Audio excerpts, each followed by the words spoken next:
प्रभु मैं तेरा तेरा तेरा, तू मेरा मेरा मेरा, मैं तेरा तेरा तेरा, तू मेरा मेरा मेरा। जिस चीज़ की महत्ता होती है चित्त में, मन में, उसी चीज़ का प्राप्त होना बहुत सहज है और मन आपका बहुत सहज रूप से वहीं जाता है जिस प्रकार की आपके चित्त में वासनाएं उठती है।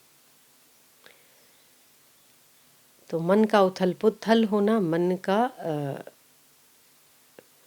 सागर में लहरों की तरह मन में विचार उत्पन्न होना गलत नहीं है, बुरा नहीं है। पर यदि आपका लक्ष्य, आपके जीवन का लक्ष्य ईश्वर प्राप्ति या परमात्मा प्राप्ति है, तो उसमें आप ये सोच लो कि उस कर्म में, उस ईश्वर प्राप्ति के रास्ते में आपके मन का ये संकल्प बाधा रूप है या पुष्ट रूप है। अगर वो पुष्ट रूप है तो उसे ज़रूर करिए, अगर वो बाधा रूप है तो उसे तुरंत त्यागना ही बेहतर है।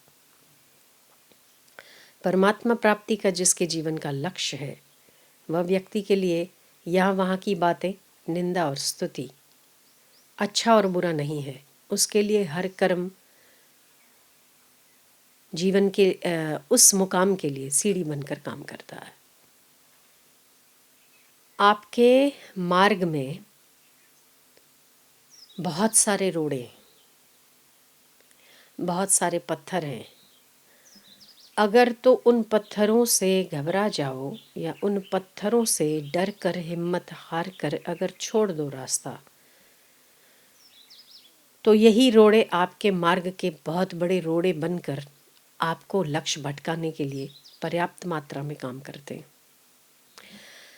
उन रोड़ों को यदि आप मार्ग की सीढ़ी बनाकर अगर काम में लगा सकते हो, तो यही आपको मंजिल पहुंचाने के भी काम लगते हैं। जीना बनाओ इसको। यदि आपकी विषय वासना और आपके मन की कमजोरी, जो कोई भी आपके मन की कमजोरी है, यदि वो आपके अध्यात्म मार्ग में रोड़ा बन रही है, तो उस रोड़े को जीना बनाओ। जीना मतलब क्या कहते हैं उसको? सीढ़ी बनाओ।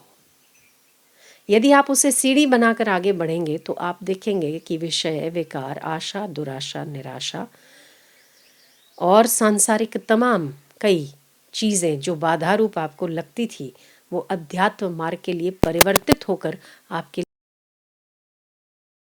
पर यदि आपका लक्ष्य परमात्मा प्राप्ति है, तब और केवल तब, उसके अलावा बाकी सब रोड़े ही बनेंगे। पर यदि हमारा लक्ष्य ईश्वर की उपासना नहीं है, तो हमें हर चीज़ हमारे दिमाग से उल्टी नज़र आती है। सब उल्टा नज़र आता है। क्यों? क्योंकि हम वही दिमाग लेकर आश्रम में आ गए, तो हमें अच्छी चीज़ भी बुरी दिखती है। एक के लिए झाड़ू निकालना भक्ति है, दूसरे के लिए झाड़ू निकालना नौकरी है। ये आप ही का दोष है, आप ही की उसके प्रति, सेवा के प्रति आपके देखने का जो नज़रिया है, साधना के प्रति जो आपके देखने का नज़रिया है, ईश्वर के प्रति आपके देखने का जो नज़रिया है, अध्यात्म साधकों के प्रति आपके देखने का जो नज़रिया है, आपको वही फल में डालेगा। जिसके लिए सेवा भगवत प्राप्ति का साधन है, उसके लिए सेवा सच में भगवत प्राप्ति का साधन है। पर जिसके लिए सेवा कर्म, केवल काम करना मात्र है, तो उसके लिए सेवा केवल उतना ही फल देगी जितना आप काम करते हो। दूसरे व्यक्ति के लिए सेवा अगर नौकरी है, तो नौकरी से ज़्यादा नहीं है आप नौकर से ज़्यादा नहीं बन सकते। तो एक कर्म को, छोटे से छोटे कर्म को आप किस प्रकार से लेते हैं, किस भावना से करते हैं, वैसे आप होते हैं। तो मार्ग के रोड़ों को यदि रोड़ा समझकर ठोकर मारते रहोगे, तो आपके नाखूनों के खून निकाल देगा रोड़ा। उसे जीना बनाओ, उसे आध्यात्मिक मार्ग का सीढ़ी बनाओ। यदि आप उसे सीढ़ी बनाने में सक्षम हो गए, तो निश्चित ही आप मंजिल को पाने में सक्षम हो गए।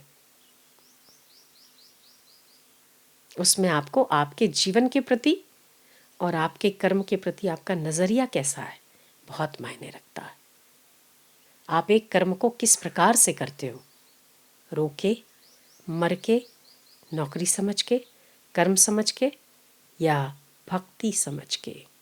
एक व्यक्ति को वही कर्म भक्ति का फल देता है, एक व्यक्ति को वही कर्म कर्म का फल नौकरी का फल देता है, और एक व्यक्ति को वही कर्म बंधन का फल देता है। कर्म वही का वही है, व्यक्ति की भावना भिन्न है, व्यक्ति का फल भिन्न है। नज़रिए को बदलना सीखना चाहिए। नज़रिया बदला तो नज़ारे बदले, किश्ती ने बदला रुख, किनारे बदले। आपको आपके जीवन के प्रति क्या दृष्टिकोण पसंद है? वो सारा संसार, सारा ब्रह्मांड आपके भीतर है, बाहर नहीं है। जो कुछ भी घटित घटनाएं हो रही है वो बाहर नहीं होती है, आपके भीतर होती है। जो कुछ घटित घटनाएं बाहर होती है, बाहर तो केवल कोई और निमित्त बनता है, वरना आपकी भावनाएं ही उस घटनाओं में बहुत बड़ा रोल अदा करती है।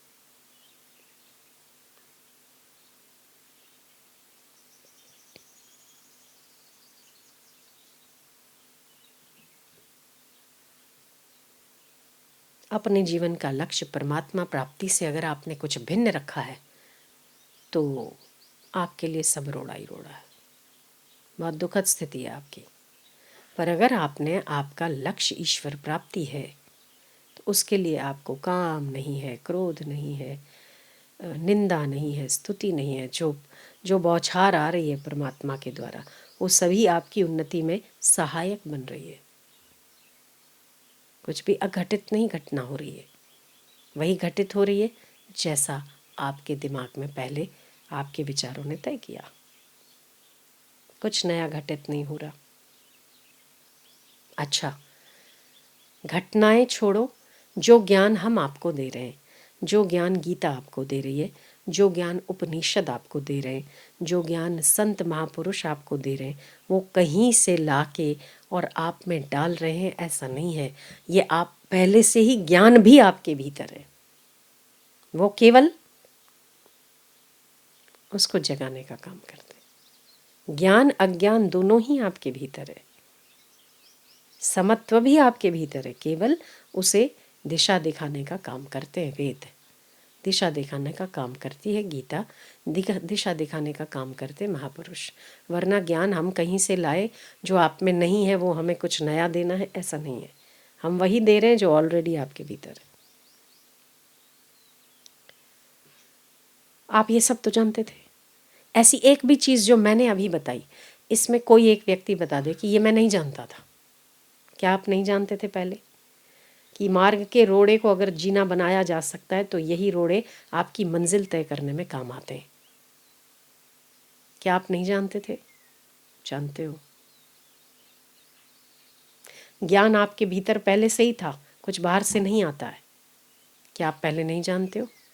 जो घटनाएं आपके आसपास घटित होती है वो आप ही का प्रत्युत्तर है और रिफ्लेक्शन है। क्या ये आप नहीं जानते हो? नहीं जानते हो? आप ही का रिफ्लेक्शन कोई और के निमित्त बनाकर वो आपको रिफ्लेक्ट करता है, आपको रिएक्शन देता है।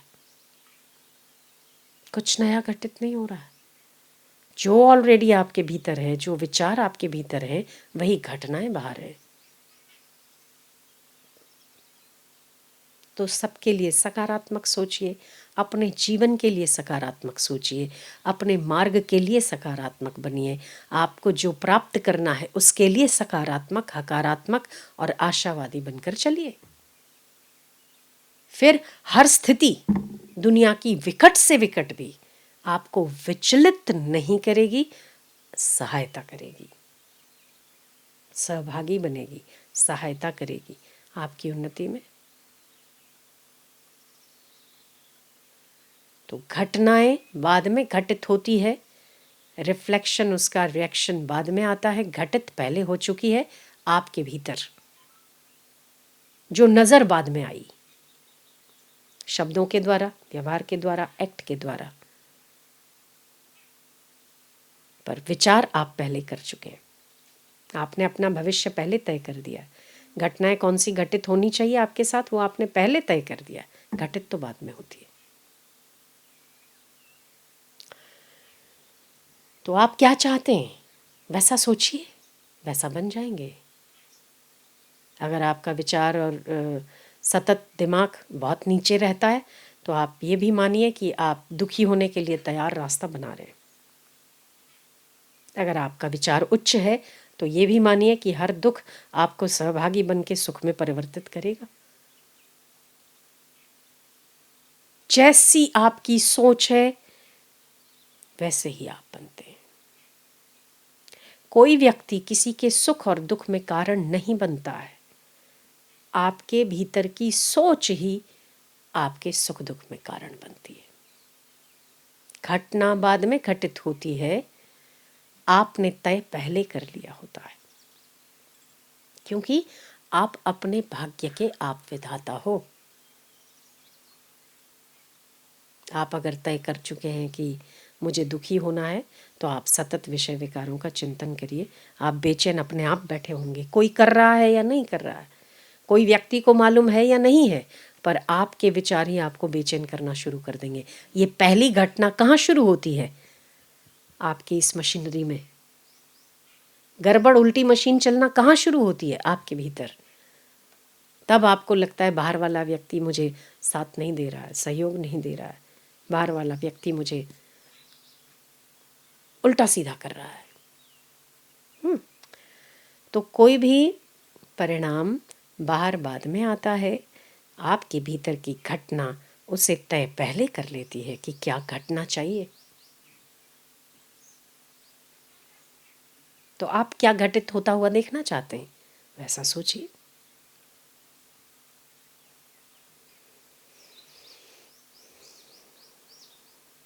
कोई स्वस्थ व्यक्ति भी यदि सतत ये चिंतन करता है कि मैं बीमार हूँ, तो अस्वस्थ हुए बिना नहीं रहता है। कोई अस्वस्थ व्यक्ति भी ये चिंतन करता है कि मैं स्वस्थ हूँ, तो स्वस्थ हुए बिना नहीं रहता है। मैं दुखी हूँ, यही आपको दुखी घटना आपके भीतर हो रही है।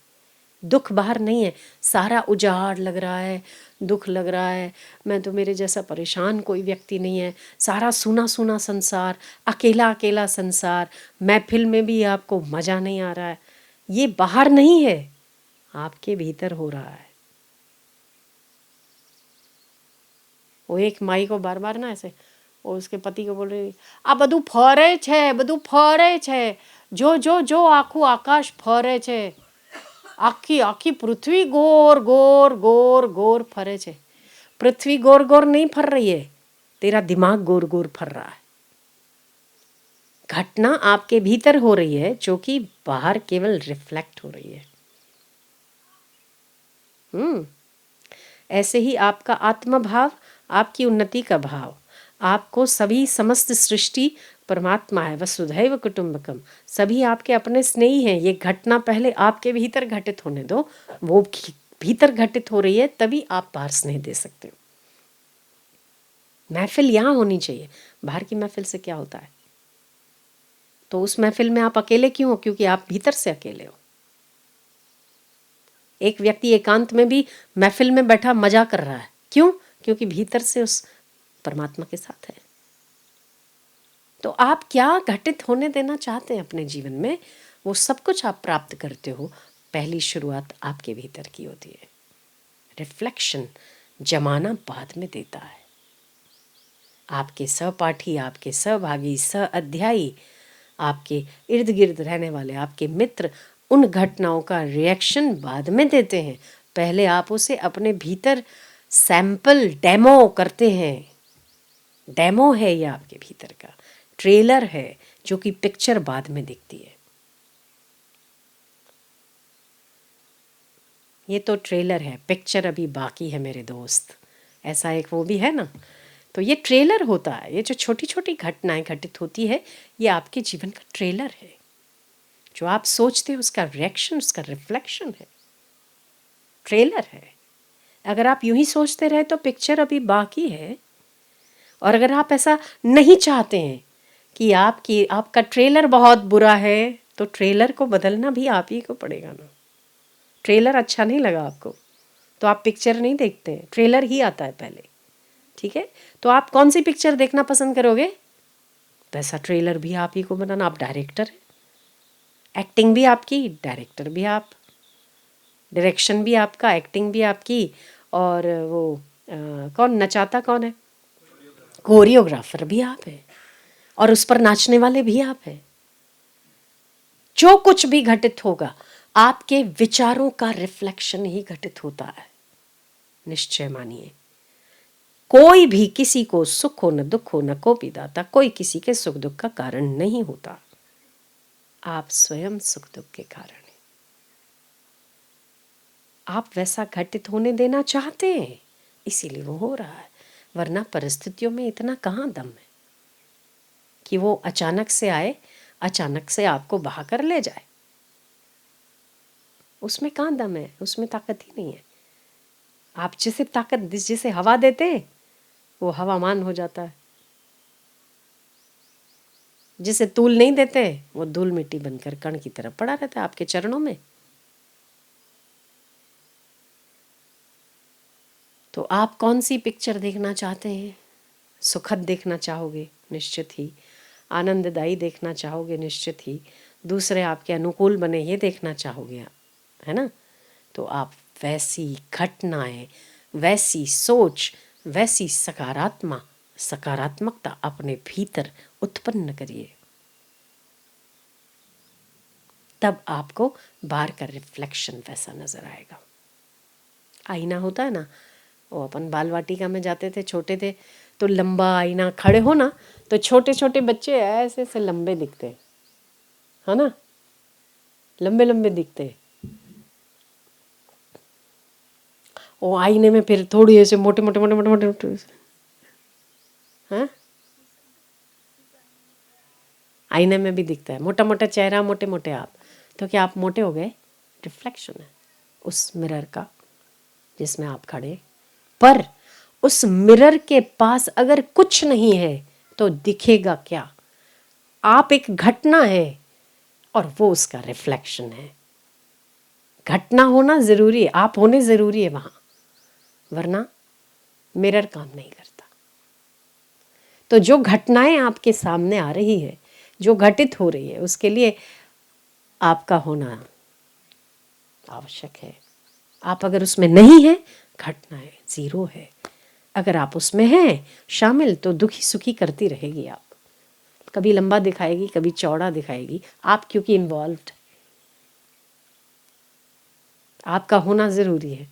आप हैं तभी वो मोटा भी दिख रहा है ना। हट जाओ वहाँ से, मोटा दिखना बंद हो जाएगा। करना क्या है? आपको अपने पर ही काम करना है, किसी और पर काम नहीं करना है। स्वयं पर काम करना है, खुद पर काम करना है, दूसरों पर काम नहीं करना। जो बनाना बिगाड़ना है आपको खुद बनाना और बिगाड़ना है। तो मार्ग के रोड़ों को रोड़ा बनना नहीं देखना चाहते, मार्ग भटकना नहीं चाहते, तो उन सारे रोड़ों को जीना बना दो। एक एक का उपयोग करो, सदुपयोग करो। अध्यात्म तो यही कहता है। और अहंकार ये कहता है कि जो रोड़ा बनता है उसको ठिकाने लगाओ। कितनों को लगाओगे? थक जाओगे। इसको ठीक करो, उसको ठीक करो, उसको ठीक, अपने को ठीक करो, सब ठीक।